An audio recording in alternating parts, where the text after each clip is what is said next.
ایرانی وزیر خارجہ عباس اراغچی نے کہا ہے کہ تہران اور واشنگٹن کے درمیان اعتماد کا درجہ اب صفر ہو چکا ہے۔ عرب میڈیا کو دیے گئے انٹرویو میں عباس اراغچی نے کہا کہ ایران کو اس وقت امریکہ پر بھروسہ کرنے کی کوئی وجہ نظر نہیں آتی۔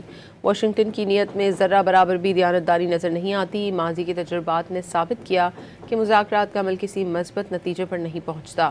عباس اراغچی نے باور کرایا کہ امریکہ کے ساتھ دوستوں کے ذریعے پیغامات کا تبادلہ ہوا، لیکن اسے مذاکرات نہیں کہہ سکتے۔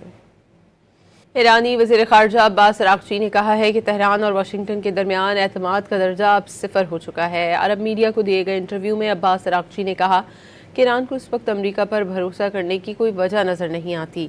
واشنگٹن کی نیت میں ذرہ برابر بھی دیانتداری نظر نہیں آتی۔ ماضی کے تجربات نے ثابت کیا کہ مذاکرات کا عمل کسی مثبت نتیجے پر نہیں پہنچتا۔ عباس اراغچی نے باور کرایا کہ امریکہ کے ساتھ دوستوں کے ذریعے پیغامات کا تبادلہ ہوا، لیکن اسے مذاکرات نہیں کہہ سکتے۔ ایرانی وزیر خارجہ عباس اراغچی نے کہا ہے کہ تہران اور واشنگٹن کے درمیان اعتماد کا درجہ اب صفر ہو چکا ہے۔ عرب میڈیا کو دیے گئے انٹرویو میں عباس اراغچی نے کہا کہ ایران کو اس وقت امریکہ پر بھروسہ کرنے کی کوئی وجہ نظر نہیں آتی۔ واشنگٹن کی نیت میں ذرہ برابر بھی دیانتداری نظر نہیں آتی۔ ماضی کے تجربات نے ثابت کیا کہ مذاکرات کا عمل کسی مثبت نتیجے پر نہیں پہنچتا۔ عباس اراغچی نے باور کرایا کہ امریکہ کے ساتھ دوستوں کے ذریعے پیغامات کا تبادلہ ہوا، لیکن اسے مذاکرات نہیں کہہ سکتے۔